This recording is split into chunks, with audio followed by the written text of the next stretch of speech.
In the Shadow of the Valley by Maggot Moshpit, Chapter 27. Tarzhenka had had a very difficult half a month. Her daughter's kidnap, her mate's capture, and now there was a huge crowd of felines streaming into the town. A few she recognized, and of those most were tired and battered. She bit her lip. Whenever such a large influx of felines happened here, a battle was not far behind.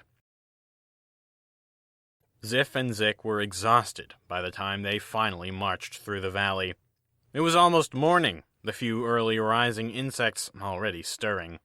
As much as the twins wanted to follow their comrades into the barracks and pass out for 8 hours, they needed to report back to the regent. They walked past the sleeping gate guard and wearily shoved the doors open and trudged through the building. Zik leaned on the wall as Ziff knocked on the door to Zhou's chamber. Both hoped that he wouldn't answer, giving them both an excuse to go to sleep, but there was a growl and a crash from the other side of the door. What is it? Sir! Ziff and Zik reporting! My trackers, come in, come in! They entered. The regent looked terrible. Neither knew what the cause could be, but whatever it was plainly showing on the regent. He was sweating profusely, and his eyes were blackening around the edges. The fact that he was already awake, or had easily been awoken, said something too.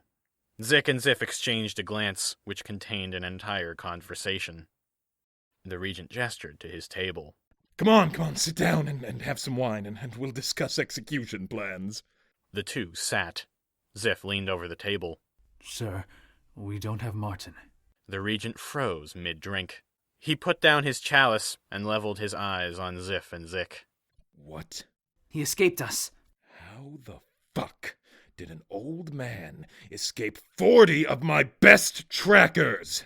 Ziff wiped his brow as Zik took up the conversation. He had help, sir. A highly skilled canine warrior and a couple others. There was also a slave ship. A slave ship? He captured it and... The regent roared, flipping the table and all its contents onto the two brothers. You incompetent dogs! When I choose people to get something done, they get it done! Zik scrambled up, helping Ziff to get his leg out from under the table. Sir, one of them had these sticks. I don't care! Give me one reason not to have you flogged and beheaded! Ziff stood and rubbed his bruised leg. We brought reinforcements from Stonewall's division.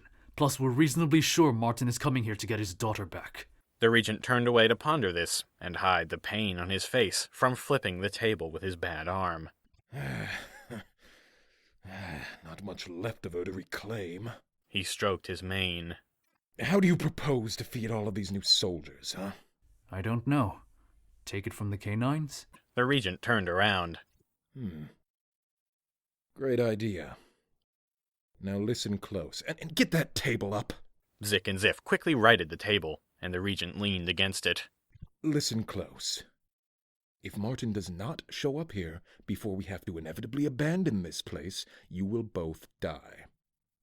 If he does show back up, we'll kill him, and you'll never go back on a mission again. Understood? Zik gulped as Ziff held up a paw. Sir, he may have escaped slaves following him. We don't know how many, but he won't be alone. So we'll kill them all. Get out! They turned to leave, and the regent remembered that there should have been 3 tracker brothers. Say, where's the other one? Zik and Ziff froze. Zik looked down as Ziff shook his head. Zip didn't make it. I suppose it was a hard journey then. Yes, I don't care. Get out. They quickly left, glad to have left with their hides intact.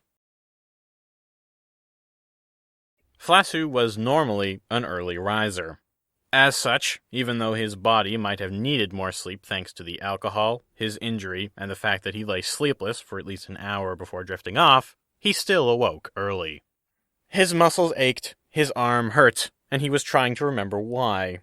He picked over the previous night's events carefully as he sat up and crossed his room to wash his face. There was much to be done that day. He exited the room and jumped. Kthresh? She hadn't left last night, evidently. She slept on a few quilts from a nearby blanket, curled up in a ball to ward off the cold. He crouched and shook her. Wake up, it's morning. She stirred, blinking slowly. A smile crossed her face when she saw who it was, but in a moment her expression hardened. She sat up and straightened her clothing. Flasu crossed his legs on the quilt. Don't be mad. I'm not angry at you. I'm angry at the world. She collected her equipment as Flasu watched. Listen, I take back what I said yesterday. If you want, you can stay here with us. I know you won't cause trouble. She thought about the offer. She desperately wanted to take it. I'm sorry, Flasu. I get what you were trying to say yesterday, and I couldn't live here happily knowing all the things that were going on the mainland. I think I can make a real difference with Martin. I don't know why. He nodded. All right. I understand. She pinned on her cloak and stretched. Flasu looked down, then back up at her. Come here. She stepped forward and sat in front of him again. He reached out his paw, and she grabbed it, allowing herself to be pulled into his arms. Come back someday. Of course I will. Oh, Flasu. Shh. Shh. At that moment, Martin was being dragged by Pill up into the wheel room. He set his tired form down in a chair and clasped his paws together. I thought about what we'll need all night. I almost didn't get any sleep. Listen. Pill. Please let me wake up a bit first before you begin to confuse me. Ah, fine. But once you're done waking up, you need to bring anyone interested up here to me, and we can fix this tub. Okay, I'll be back. Good. Martin stood and shambled out of the room. He went below to where a few early risers were chowing down on the few fruits and plants that had been stored in the ship prior to the discovery that the island was inhabited. Martin sat with them and grabbed a large fruit. He wasn't particularly hungry, but he ate some anyway. Harimau was there, as well as Petal, an arbalist. He looked around the ship and spoke softly, as not to wake anyone. Have you seen Kathresh? She didn't come back to the ship last night. They all shrugged. Harimau didn't seem to hear. Martin shook his head. Anyway, Pill says he's thought of a way to get the ship fixed. Any of you want to hear him out? He's waiting upstairs. Yes, of course. Arbalist nodded, and a couple of the nearby escaped slaves murmured in interest. Martin looked to Harimau. What about you, Harimau? He looked up. What? Yes, I'll go. All right. We don't want to keep him waiting. They filed towards the door. Rita had had a tough go of that night. She hadn't had a lot of sleep, and what sleep she did catch was unsatisfying and riddled with images of her father and Harimau. It did give her time to think, though. She watched the procession and hauled herself up, feeling stiff thanks to her rib, but it seemed to have settled into a dull ache. She followed them up to the cabin, waiting by the door as everyone filled up the table. Harimau sat with his back to her, and she leaned against the wall and listened as Pill began. All right, we won't need any more people than this to help out with my plan. First, we need wood, and someone who can carpend. That's not a real word, is it? Whatever, I need a carpenter. There was a short, hushed discussion between a couple of the canines, and one stood. We know someone. Hal is a carpenter by trade, and a skilled one at that. Never did boats, though. Doesn't matter, we'll work it out. Now, the next thing is to get the help of the locals in harvesting cypress trees, preferably ones at the height of their reproductive age for maximum tenacity. The congregation looked at one another for help. Martin coughed. Layman's terms, please. We need young, sticky trees! The assemblage murmured among themselves. Harimau stood. It'll give us something to do. Everyone else stood up. Pill pointed to Rita. You look diplomatic. Go talk with that elderly fellow and ask for tools and such. Harimau glanced behind him, then looked back at Pill. Martin, would you join me? He nodded. Right. Let's go then. They left. Harimau scratched his head. I guess the rest of us should look for those trees then. Pill went for the door. Right. I hope to have this wrapped up before nightfall so we can navigate using the stars. Assuming the weather... Oh, I almost forgot. I need a fire, and a really hot one. Rita and Martin didn't talk on the way back to the village. She didn't speak, and her mood seemed cloudy. Martin didn't want to annoy her with chit-chat. When they reached the loose collection of large huts, Elder Laurel was already walking towards them, being helped along by Kathresh and Flasu. He spotted them first and stopped walking. Thank goodness I didn't have to walk all that way. I have a very important question for you, and I need a solid answer. Are you staying here on our island? Martin shook his head. No. The elder nodded. I'm sorry for what happened. He turned around, but Rita stopped him. Wait a minute. Yes? We need your help with something. Our vessel is damaged, and she won't float. We need some saws or axes to take a few trees for repairs. The elder looked between the two for a moment.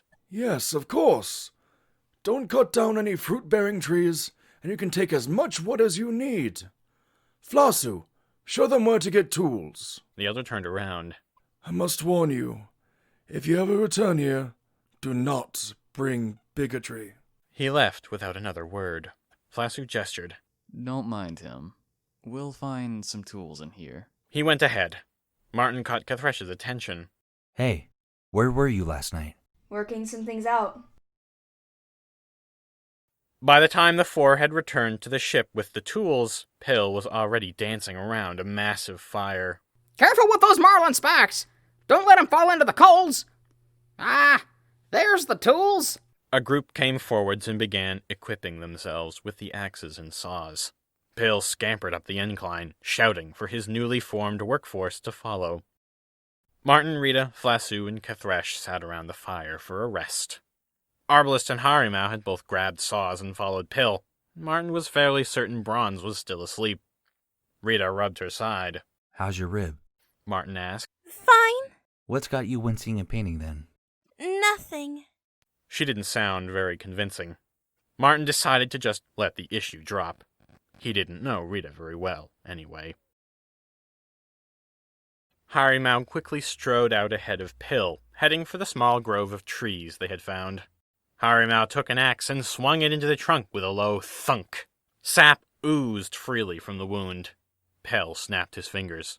That's it! Cut 'em down! The workers went at it with zeal, and Harimau had his tree down in a few minutes. Al, the carpenter, shoved Harimau out of the way when he saw someone had felled a tree. He tasted the sap and took out a small dagger, cutting into the wood a bit. Aye, this'll do nicely for boats. I thought you didn't do boats.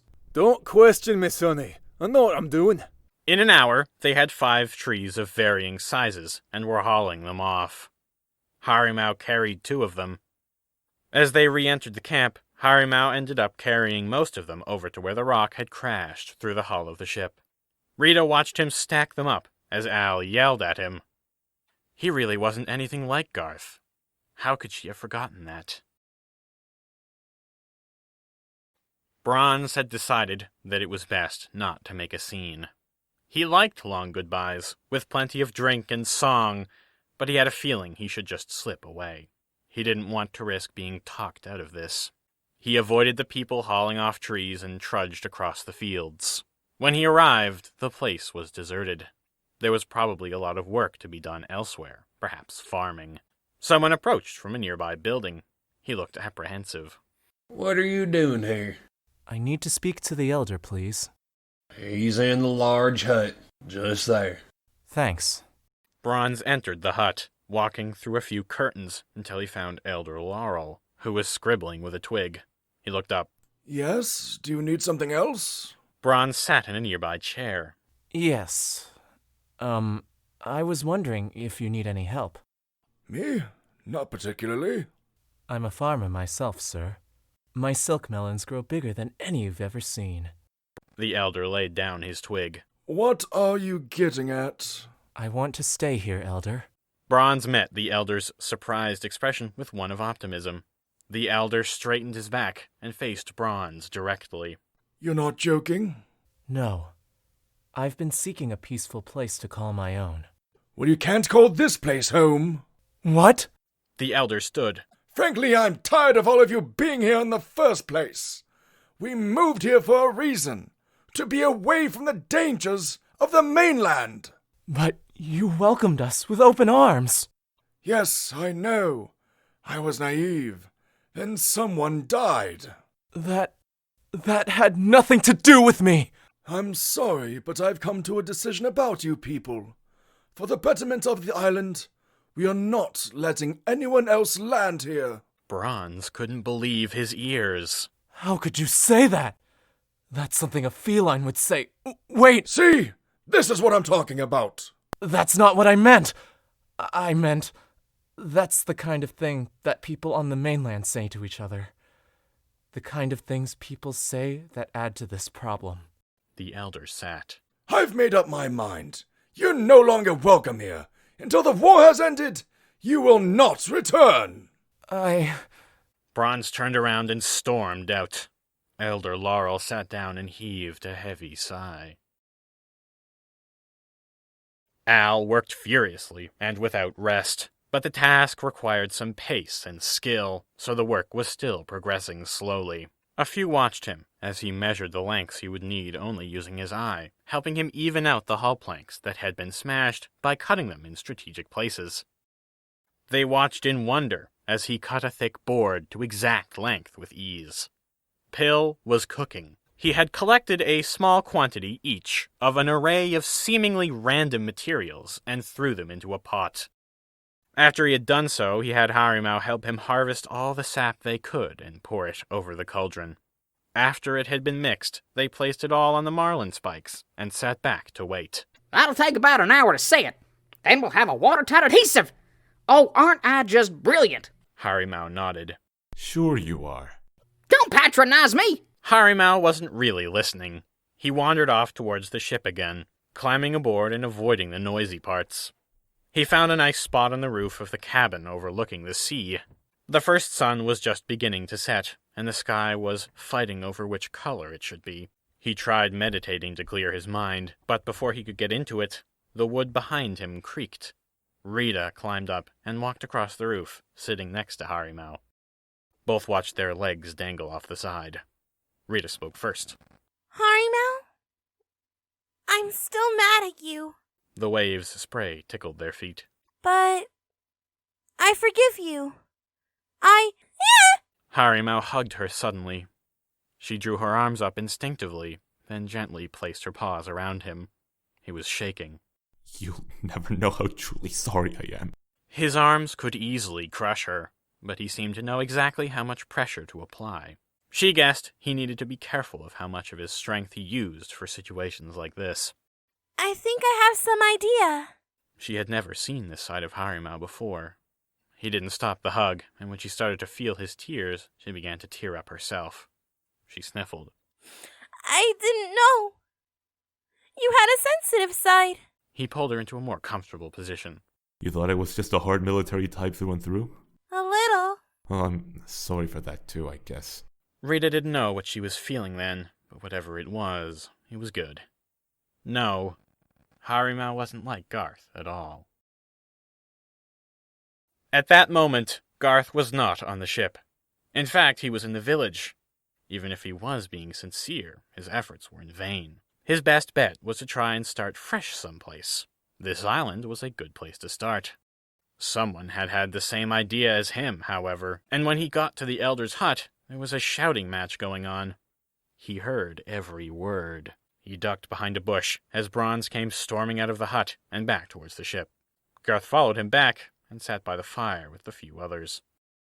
Now what? The people he was with gave him looks, dirty ones. He couldn't stand it. He excused himself. Maybe there was another longboat he could steal. In any case, he couldn't stand being with this group anymore. He climbed aboard and searched the deck. There was indeed a second longboat. He went below deck, took as much food as he could, and stowed it away. He grabbed a weapon from the armory. The night was closing in, so no one was about, or cared. He pushed the boat to the aft end of the ship, where the water was closer to the deck, and pushed it out, jumping in before it floated away. He grabbed a paddle and held it in his paws, just letting the current take him for now. He glanced back at the ship. Goodbye, Rita.